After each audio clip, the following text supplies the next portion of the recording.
Hello friends, स्वागत है आपका अपने YouTube channel Bihar board study point Prince sir पे, जहाँ पे आपको प्रतिदिन बहुत सारे वीडियो उपलब्ध कराए जाते हैं।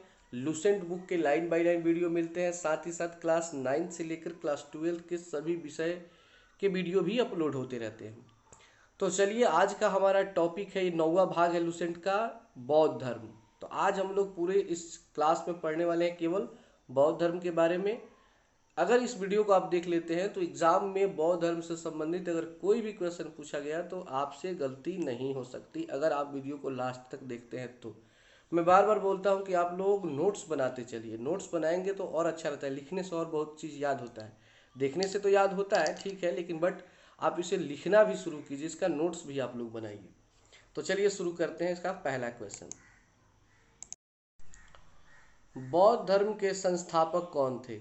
गौतम बुद्ध। यहाँ पिक्चर देख सकते हैं, भगवान बुद्ध हैं, इनको तो सबको ही जानता है। इन्होंने ही बौद्ध धर्म की स्थापना की थी।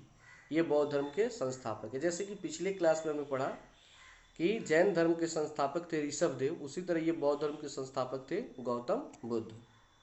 दूसरा प्रश्न है हमारा, एशिया का ज्योतिपुंज किसे कहा जाता है? मतलब हमारा जो हम जिस महादेश में रहते हैं वो एशिया महादेश है, और इस एशिया महादेश का ज्योतिपुंज, पुंज मतलब होता है प्रकाश, यानी हमारे मतलब इस एशिया महादेश का अगर कोई प्रकाश है, कोई ज्योति है तो कौन है? तो वह हमारे महात्मा बुद्ध। फिर है 3 नंबर, गौतम बुद्ध का जन्म कब और कहाँ हुआ था? तो गौतम बुद्ध का जन्म 563 ईसा पूर्व में कपिल वस्तु के लुम्बिनी नामक स्थान पर। इस समय शायद ये नेपाल में पड़ता है। तो 563 ईसा पूर्व याद कर लीजिएगा, कपिल वस्तु के लुम्बिनी नामक स्थान पर। गौतम बुद्ध के पिता का नाम क्या था? तो गौतम बुद्ध के पिता का नाम था सुदोधन, वो एक राजा थे। मैं इसमें कुछ कुछ कहानियां भी कहूँगा, ठीक है ना। तो सुदोधन इनके पिता का नाम था। गौतम बुद्ध के माता जी का नाम क्या था? तो माया देवी। गौतम बुद्ध के जन्म के कितने दिन बाद उनकी माँ की मृत्यु हो गई? तो 7 दिन बाद, मतलब ये 7 दिन के हुए तब तक इनकी माँ माया देवी की मृत्यु हो गई। गौतम बुद्ध का लालन पालन किसने किया? तो उनकी सौतेली माँ थी, यानी कि राजा सुदोधन की दूसरी पत्नी प्रजापति गौतमी, उन्होंने इनका लालन पालन किया था। गौतम बुद्ध के बचपन का नाम क्या था? सिद्धार्थ। गौतम बुद्ध का विवाह किनके साथ हुआ था? यशोधरा। इनकी पत्नी का नाम क्या है? यशोधरा। गौतम बुद्ध का विवाह कितने वर्ष की उम्र में हुआ? 16 वर्ष की उम्र में। गौतम बुद्ध के पुत्र का नाम क्या था? तो राहुल। इनको एक पुत्र भी था जिसका नाम था राहुल। गौतम बुद्ध कपिल वस्तु की सैर पर निकले तो उन्होंने कौन कौन से 4 दृश्यों को देखा? तो पहले देखे थे एक बूढ़ा व्यक्ति, दूसरा देखे थे एक बीमार व्यक्ति, तीसरा 100 जिसको लाश बोलते हैं, और चौथा एक सन्यासी को देखे। आइए कहानी से समझाते हैं इसको कि क्या हुआ था इस सैर की कहानी में। मतलब हुआ यूं कि जब महात्मा बुद्ध का जन्म हुआ तो स्टार्टिंग में तो महात्मा बुद्ध नहीं थे, उनको सिद्धार्थ कहा जाता था, क्योंकि इनके बचपन का नाम सिद्धार्थ ही था। तो सिद्धार्थ का जब जन्म हुआ तो राजा जो इनके पिता थे सुधोधन जी, वे कुछ राज पंडितों को बुलाए और बोले कि मेरे पुत्र की आप थोड़ा देखिए कि भविष्य मतलब कैसा है। तो सारे जो पंडित जी लोग हैं वो देखते हैं, तो उनको देखने से ये पता चलता है जन्म कुंडली से कि आगे चल करके या तो ये बहुत बड़े एक राजा बनेंगे या एक सन्यासी बनेंगे। ये बात राजा को वे लोग बताते हैं, पंडित जी लोग। इस बात से राजा दुखी हो जाते हैं कि मेरा एक ही बेटा है, और वो भी अगर सन्यासी बन जाएगा तो फिर राजपाट कौन चलाएगा? क्योंकि राजतंत्र का नियम क्या होता है कि राजा का बेटा ही राजा बनेगा। तो वो पूछे पंडितों से कि भाई इसका कोई उपाय तो होगा ना? तो बोले कि हाँ एक उपाय है। तो क्या? ये कि इसको कभी भी किसी भी प्रकार का कोई कष्ट न दिखाई दे, किसी भी प्रकार का कोई दुख दिखाई न दे। नहीं तो जिस दिन ये किसी दुख को देख लेगा, किसी कष्ट को देख लेगा, तो समझ जाइए कि वो आपके बस में नहीं रह सकता है, वो राज्य छोड़कर चला जाएगा। और खास करके अगर 12 वर्ष की उम्र तक आपने इसे रोक लिया, 12 वर्ष की उम्र तक अगर इसने कुछ भी नहीं देखा, तो ये आगे चलकर एक सम्राट, बहुत शानदार सम्राट बनेगा, केवल 12 वर्ष तक। तो राजा बोले चलिए ठीक है। अब राजा उस समय से गौतम बुद्ध को यानी सिद्धार्थ को केवल सुख सुविधा में, मतलब नाच गाना खाना पीना कपड़ा केवल सुख, सुंदर सुंदर हर चीज, अगल बगल हर चीज उनको सुंदर ही दिखाई देता था, कहीं भी दुख का कोई नाम नहीं था। लेकिन होता है ना कि जो भगवान ने फिट किया है लाइफ में हर किसी का, वो तो होने वाला था ना भाई। तो ऐसे ही मतलब 10-11 साल का उम्र था, तो एक दिन बिना किसी से कहे वो सैर पर निकल जाते हैं। सैर पर मतलब घूमने के लिए अपने राज्य में। अब वो कैसे उनको पता चलता है कि होता क्या है कि वो एक शाम का समय होता है, वे अपने राजमहल के सबसे ऊपरी हिस्से पे खड़े रहते हैं। तो वहाँ से देखते हैं तो पूरा उनका राजमहल से संबंधित जितने भी छोटे छोटे घर थे, मतलब साधारण लोगों के जो घर थे, वो सब दिखाई दिया। तो इनको अजीब लगा कि भाई ये कौन सा जगह है कि जो मैंने आज तक नहीं देखा है। तो वे अपने एक सारथी हैं, मतलब जो रथ चलाने वाले जो होते हैं, उनसे पूछते हैं कि भाई ये बताओ तो ये क्या है। तो वो बताते हैं कि ये गांव है, यहाँ पे लोग निवास करते हैं। तो बोलते छोटा छोटा सा क्या बना हुआ है। तो वो उनका घर है। तो ऐसा भी घर होता है, घर तो ये है जिसमें मैं रहता हूँ, इतना बड़ा बड़ा होता है। तो नहीं, आप राजा के लड़के हैं इसलिए आपको इतना बड़ा घर मिला है, वो लोग राजा के लड़के नहीं हैं। तो उनको थोड़ा सा टेंशन होता है कि भाई ये क्या है, क्योंकि तो कभी देखे नहीं थे। बोले कि ठीक है। सुबह में क्या हुआ कि उस सारथी के लिए बोले चुपचाप चलो थोड़ा घूमने के लिए, और लेकर चल देते हैं। वो जाते हैं तो रास्ते में सबसे पहले इन्हें एक बूढ़ा व्यक्ति मिलता है। यहीं देख रहे हैं टॉपिक, एक बूढ़ा व्यक्ति मिलता है। इस मान लीजिए बूढ़ा व्यक्ति, तो वो अपने जीवन में कभी बूढ़ा व्यक्ति देखे ही नहीं है। तो पूछते हैं भाई ये कौन सा जीव है। तो कहते हैं ये भी हमारी तरह एक आदमी है। तो उन्हें आदमी ये तो मेरी जैसा नहीं है, बिल्कुल अजीब सा दिख रहा है, अच्छा नहीं दिख रहा है। तो कह रहे हैं हाँ हाँ ये बूढ़ा हो गया है। तो बूढ़ा हो गया है मतलब तो आप अभी जवान हैं, आप अभी मतलब जवान हो रहे हैं, आप भी एक समय आएगा कि आप ऐसे ही हो जाएंगे। कहते मैं भी ऐसा हो जाऊंगा। तो हाँ आप ऐसे हो जाएंगे। फिर आगे बढ़ते हैं तो उन्हें एक बीमार व्यक्ति दिखाई देता है। देख रहे हैं यहाँ पे एक लेटा हुआ व्यक्ति है। अब ये नहीं था मान लीजिए, तो बीमार व्यक्ति दिखाई देता है। अब उन पूछते हैं भाई ये क्या है। तो ये बीमार है, इसका तबीयत ठीक नहीं है, इसका इलाज हो रहा है। तो कह रहे हैं कि ये क्या होता है। तो तबीयत खराब होता है हर व्यक्ति की, तो मेरा भी तबीयत खराब होगा। तो हाँ आपका भी खराब होगा। कहते अरे भाई मेरा भी होगा है, बड़ा कष्ट है जीवन में। फिर आगे बढ़ते हैं तो देखते हैं कि भाई कुछ लोग एक लाश को 100 को लेकर के राम नाम सत्य है करके लेके जा रहे हैं उसको जलाने के लिए। तो वो पूछते हैं कि भाई ये क्या है। तो कहते हैं कि ये व्यक्ति जब मर जाता है तो उसको अंतिम संस्कार के लिए जलाया जाता है। कहते हैं मतलब व्यक्ति आदमी मर भी जाता है तो हाँ आप भी मर जाएंगे। तो कहते नहीं मैं भी मर जाऊंगा। तो कहते हाँ आप भी मर जाएंगे, हम भी मर जाएंगे, सारे लोग मर जाएंगे। मतलब मर जाना है एक दिन। तो हाँ मर जाना है। तब उनको टेंशन होता है। फिर आगे बढ़ते हैं तो उन्हें एक सन्यासी दिखाई देता है। पूछते हैं ये ये सन्यासी है, ये अपना मतलब सांसारिक जीवन का मोह माया छोड़कर ईश्वर की प्राप्ति के लिए निकल पड़ा है और लोगों की सेवा में लगा है।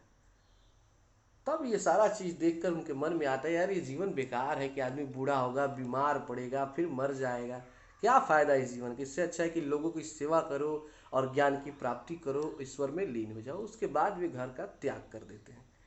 वैसे वो अब कहेंगे सर 29 वर्ष की एज में इनका त्याग हुआ था, लेकिन अब 12 वर्ष की बात कर रहे हैं, 11 वर्ष की। हाँ हुआ था, ये घर छोड़कर भागे थे, लेकिन फिर इनके पिता इनको खोज कर बुलवा लिए। इसी तरह वो घर से भागते रहे तो लोगों ने सलाह दिया कि भाई इनका विवाह करा दीजिए। विवाह करा दीजिएगा तो ये व्यक्ति क्या हो जाएंगे, मतलब एक बंधन में बन जाएंगे, तो कहीं नहीं जाएंगे। क्योंकि होता है ना आदमी लोग सलाह देता है विवाह कर दीजिए, आदमी अस्थिर हो जाएगा। तो राजा इनका 16 वर्ष की एज में इनका विवाह करा देते हैं। अब इनको एक बेटा भी हो जाता है। तो लोग कहते हैं कि अब तो ये नहीं जाएंगे, क्योंकि अब तो बेटा का मोह है, पत्नी का मोह है, तो नहीं जाएंगे। लेकिन वही हुआ, अंत में वो घर छोड़कर चले ही गए, नहीं रह पाए। तो गौतम बुद्ध ने कितने वर्ष की आयु में घर छोड़ा। तो 29 वर्ष के एज में उन्होंने घर को छोड़ दिया। और गौतम बुद्ध ने अपने घर का त्याग किया। तो उस समय को बौद्ध धर्म में क्या कहा गया है, तो उसको कहा जाता है महाविनिष्क्रमण। महाविनिष्क्रमण कहा जाता है किस समय को, जब भगवान बुद्ध ने अपना घर छोड़ा था। यहाँ पर पिक्चर देख सकते हैं महाबुद्ध, ये उस समय की बात नहीं जब ये घर छोड़े थे, उसके बाद की जब ये दोबारा अपने घर लौटे थे। उनकी पत्नी रो रही है। थोड़ा सा यहाँ पे मैं एक छोटा सा कहानी कह देता हूँ आप लोगों को। अगर आप लोगों को बुरा लगता है कहानी सुनना तो बाबू आप लोग कमेंट कर सकते हैं, अगले बार से कहानी नहीं कहा जाएगा। हुआ यूं कि बहुत समय के बाद महात्मा बुद्ध, मतलब ये बुद्ध बन गए थे। तो ये मतलब इनके दिमाग में नहीं था कि मैं जिस राज्य में जा रहा हूँ वही मेरा राज्य है। उस राज्य में ऐसे ही भिक्षुक की तरह भीख मांगते मांगते पहुंच गए। तब तक पता चला इनके पिता को कि भाई सिद्धार्थ आया, सिद्धार्थ आया, अब वो महात्मा बुद्ध बन चुका है। तो वो उसको अपने घर बुलाते हैं, कहते हैं चलिए। तो वो जाते हैं। तो जाते हैं तो एक बेटे के रूप में नहीं बल्कि एक सन्यासी के रूप में। पिताजी उनसे लाख कोशिश करते हैं कि आप यहीं पे रहो, आप यहीं से लोगों की सेवा करना चाहते हो यहीं से करो, मुझे कोई दिक्कत नहीं है, लेकिन तुम यहाँ पे रहो। तो वो सब समझाते हैं कि देखिए ऐसा मत कीजिए, मेरा बेटा राहुल है, ये सब कर देगा, मुझे इस सब के झंझट में मत डालिए। और वो वहाँ से चलने लगते हैं। और फिर और जो प्रक्रिया होती है भिक्षुक, क्योंकि भिक्षा मांग के खाना था, तो ये भिक्षा मांगने के लिए जाते हैं। तब तक उनकी पत्नी आ जाती है। तो वो उनसे बोलते हैं कि हे माते, मुझे भिक्षा चाहिए। अब सोचो कोई अपनी पत्नी को माँ कहेगा तो उसको बुरा लगेगा कि तो इतने दिन के बाद है। तो गुस्सा में इनको भला बुरा बहुत बोलती है कि आपको जब मेरे पास रहना नहीं था तो आपने शादी क्यों किया, ये वो फलान, बहुत सारा बात बोलती है। तो बहुत जब उनको थक जाती है तब ये कहते हैं कि आपका बात गलत नहीं है, आप बहुत अच्छा बोली हैं, मुझे बुरा नहीं लगा, लेकिन आप जिसको इतना भला बुरा कह रही हैं वो मैं नहीं हूँ, वो सिद्धार्थ था, मैं बुद्ध हूँ। तब उसको समझ में आता है कि अब कुछ भी कर लो ये बदलने वाला नहीं है। वो भिक्षा लेते हैं और वहाँ से चले जाते हैं। तो 29 वर्ष की एज में इन्होंने घर छोड़ा था। फिर है अगला प्रश्न, गृह त्याग करने के बाद सिद्धार्थ ने सांख्य दर्शन की शिक्षा कहाँ प्राप्त की। ये भी महावीर की तरह सांख्य दर्शन का शिक्षा प्राप्त किए थे। एक व्यक्ति थे अलार कलाम। अलार कलाम से इन्होंने सांख्य दर्शन की शिक्षा प्राप्त की और ये सिद्धार्थ के प्रथम गुरु हुए। सिद्धार्थ के प्रथम गुरु का नाम पूछे तो अलार कलाम। फिर उसके बाद उन्होंने सिद्धार्थ के दूसरे गुरु कौन थे तो रुद्रक रामपूत, इनसे भी इन्होंने शिक्षा ग्रहण की, रुद्रक रामपूत। 18 नंबर है कि उरुवेला में सिद्धार्थ को कौन से 5 साधक मिले। जब ये उरुवेला में पहुंचे तो वहां पे इनको 5 साधक मिले, मतलब 5 तपस्वी मिले। वो कौन कौन थे तो कौंडिय, वप्पा, भादिया, महानामा एवं अस्सागी। एक बार और सुन लीजिए, कौंडिय, वप्पा, भादिया, महानामा एवं अस्सागी। 19 नंबर है कि सिद्धार्थ को ज्ञान की प्राप्ति कहाँ हुई। तो सिद्धार्थ को ज्ञान की प्राप्ति वैशाख महीने के पूर्णिमा की रात को निरंजना, जिसको आज कहा जाता है फल्गु नदी के किनारे पीपल के वृक्ष के नीचे इनको ज्ञान की प्राप्ति है। जैसे महावीर को साल के वृक्ष के नीचे, उसी तरह इनको भी पीपल के वृक्ष के नीचे ज्ञान की प्राप्ति हुई थी। सिद्धार्थ ने ज्ञान प्राप्ति के लिए बिना अन्न जल ग्रहण किए कितने वर्षों तक तपस्या किए थे तो 6 वर्षों तक, मतलब बिना भोजन कुछ नहीं, एक सांस में इन्होंने, मतलब समझ जाइए कि 6 वर्षों तक तपस्या किए थे। ज्ञान प्राप्ति के बाद सिद्धार्थ किस नाम से जाने जाने लगे। जब इनको ज्ञान की प्राप्ति हो गई तो लोग इनको किस नाम से पुकारने लगे तो वो नाम है बुद्ध, बुद्ध के नाम से। उसके पहले सिद्धार्थ, लेकिन अब उनको महात्मा बुद्ध कहा जाने लगा। 22 नंबर है, सिद्धार्थ को जिस जगह पर ज्ञान की प्राप्ति हुई वह जगह किस नाम से जाना जाता है तो वह जगह है बोध गया। देख रहे हैं यहाँ पे इसी वृक्ष के नीचे इनको ज्ञान की प्राप्ति हुई थी और इस जगह को कहा जाता है बोध गया, जहाँ पे बहुत लोग घूमने के लिए अभी भी जाते हैं। बुद्ध ने अपना प्रथम उपदेश कहाँ दिया था तो सारनाथ में। सबसे पहला उपदेश उन्होंने किस जगह पे दिया था, सारनाथ में दिया था। फिर है बुद्ध ने अपना प्रथम उपदेश सारनाथ में दिया था, जिससे बौद्ध ग्रंथों में क्या कहा गया है, मतलब उस सारनाथ में जो उपदेश दिए थे उन उपदेशों को क्या कहा गया है तो कहा गया है धर्म चक्र प्रवर्तन, धर्म चक्र प्रवर्तन। 25 नंबर है, बुद्ध ने अपना उपदेश किस भाषा में दिए थे तो पाली भाषा में। कौन सी भाषा, पाली भाषा में। बुद्ध ने अपने सर्वाधिक उपदेश कहाँ पर दिए तो कौशल देश की राजधानी श्रावस्ती में। कौशल देश और उसकी राजधानी थी श्रावस्ती, जहाँ के राजा थे प्रसेनजित। आप लोग 5 क्लास में हिंदी में पढ़े होंगे अंगुलीमाल डाकू की कहानी। तो वहाँ में कहा जाता है कि कौशल देश के राजा प्रसेनजित थे, जिसकी राजधानी श्रावस्ती थी। उसी राज्य में एक जंगल में ये अंगुलीमाल डाकू रहता था, जो कोई भी जंगल में जाए तो उसकी उंगलियों को काट कर अपनी माला में पिरो लेता था, मतलब पहन लेता था। और ये तबाही मचा दिया था, इससे राजा काफ़ी दुखी थे। तो एक बार की बात है कि महात्मा बुद्ध अपना उपदेश देने के लिए श्रावस्ती आते हैं, तो इनसे मिलने के लिए प्रसेनजित जाते हैं और काफ़ी दुखी बैठे होते हैं। तो महात्मा बुद्ध उनके दुखी होने का कारण पूछते हैं, तो यही सारा कारण बताते हैं। तो बोलते हैं ठीक है, मैं जाऊंगा उंगलीमाल को समझाने। तो वो काफ़ी मना करते हैं कि नहीं, आपको नहीं जाना चाहिए, वो बहुत ही खतरनाक है, वो आपको मार देगा। तो कहते हैं ठीक है चलो, उससे कोई दिक्कत नहीं, मैं जाऊंगा, अकेले जाऊंगा। और ये जंगल में जाते हैं अकेले। जैसे उंगलीमाल इनको देखता है, देख लीजिए इनको काटने के लिए दौड़ता है। तो बस कहते हैं कि बस रुक जाओ 1 मिनट, मुझसे तुमसे कुछ बातें करनी, उसके बाद तो मुझे मार देना। तो बोलता है क्या बात है। तो ये बोलता है कि सॉरी, ये बोलते हैं, महात्मा बुद्ध बोलते हैं कि एक पत्ता मुझे तोड़ कर दे दो, मतलब एक डाली मांगते हैं। कहते हैं एक पेड़ से थोड़ा हमें डाली तोड़ कर दे दो, उसके बाद मुझे मार दो, तो यही मेरी अंतिम इच्छा है। तो बोलता है चलो इतना कर देता हूँ। फटाक से जाता है, एक डाली को तोड़ के इनको दे देता है। तो फिर ये कहते हैं काम करो, इस डाली को जाओ और वहाँ पे इसे जोड़ दो, वहाँ पे इसे जोड़ दो। तो कहता है पागल हो गया तुम, जो टूट गया वो जुटेगा कभी। तो कहते हैं कि तुम भी तो वही कर रहे हो, जिसे तुम मार दे रहे हो, क्या उसे तुम जिंदा कर सकते हो? क्या वो तुम्हारे बस की है? जब तुम किसी को जोड़ नहीं सकते तो फिर तुम तोड़ने का अधिकार कैसे रखते हो? तुम्हारे बस में जब जोड़ने का अधिकार नहीं है तो तुम तोड़ नहीं सकते। और चैप्टर का नाम इसी पर रखा गया है, तोड़ो नहीं जोड़ो। तो इसको समझ में आता है कि भाई ये गलत कर रहा हूँ, और फिर ये अपने दिव्य शक्ति से चाहे जिस तरह हो इसको कंट्रोल करते हैं और ये सुधर कर अच्छा आदमी बन जाता है, ठीक है ना। तो उसी कौशल देश की राजधानी श्रावस्ती में बुद्ध ने अपना सबसे अधिक उपदेश दिया था, और वहाँ के राजा उस समय प्रसेनजित थे।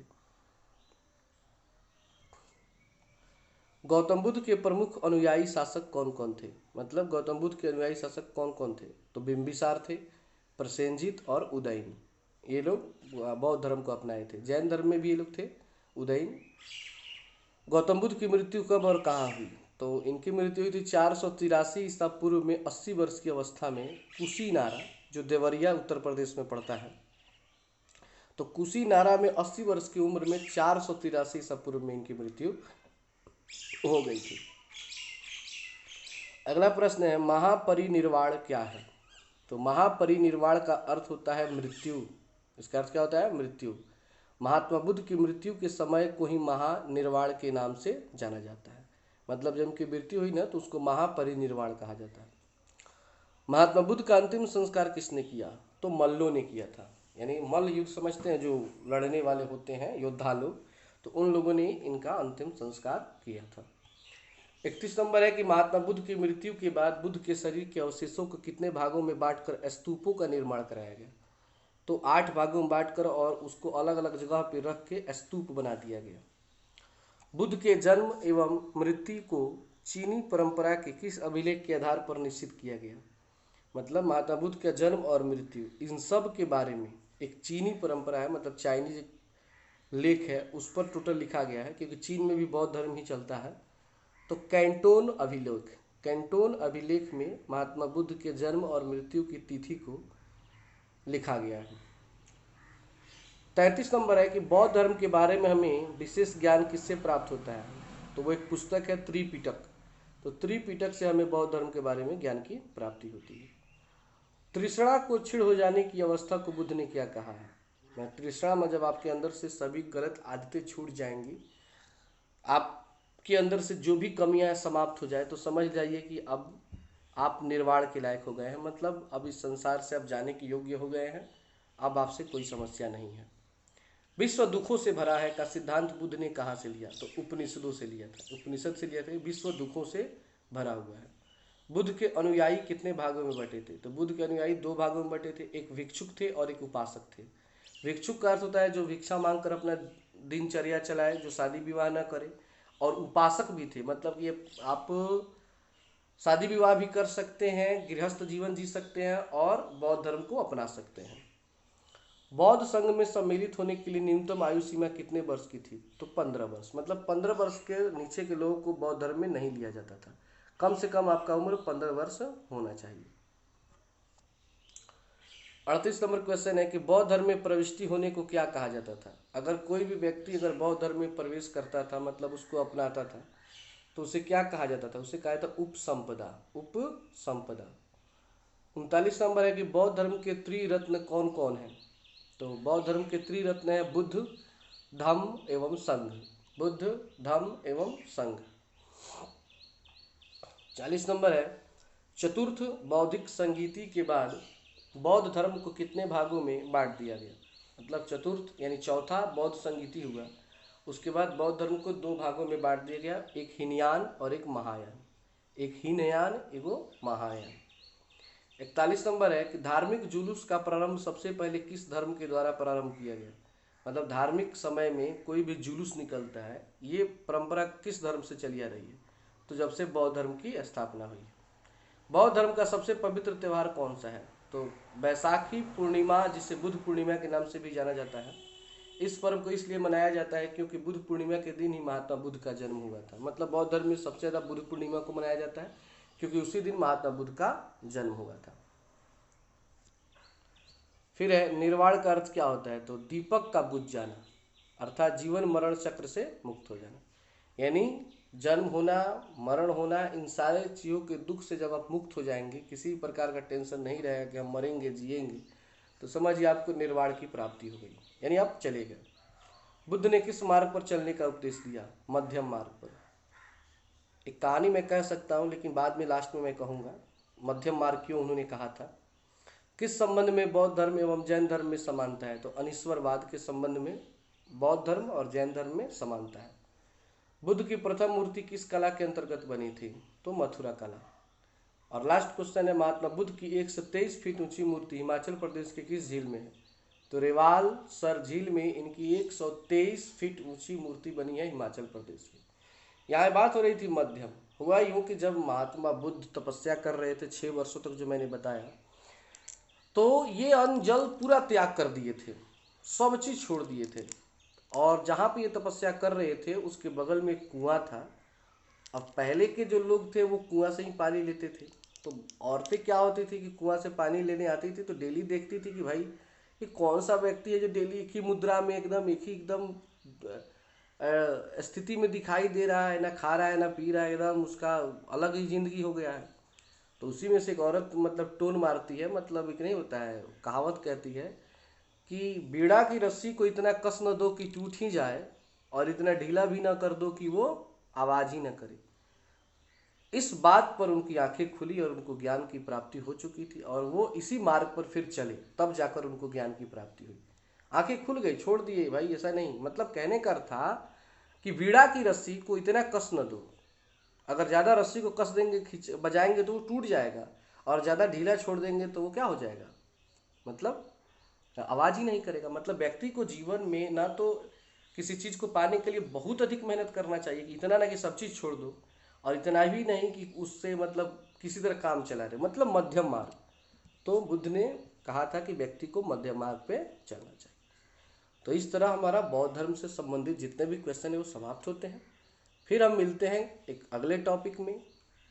तब तक के लिए नमस्कार, thanks for watching this video. और लास्ट में यही कहूँगा कि अपने दोस्तों में शेयर कीजिए, व्हाट्सअप, फेसबुक या जहाँ भी कर सकते हैं, ताकि ज़्यादा से ज़्यादा लोग जुड़ सके।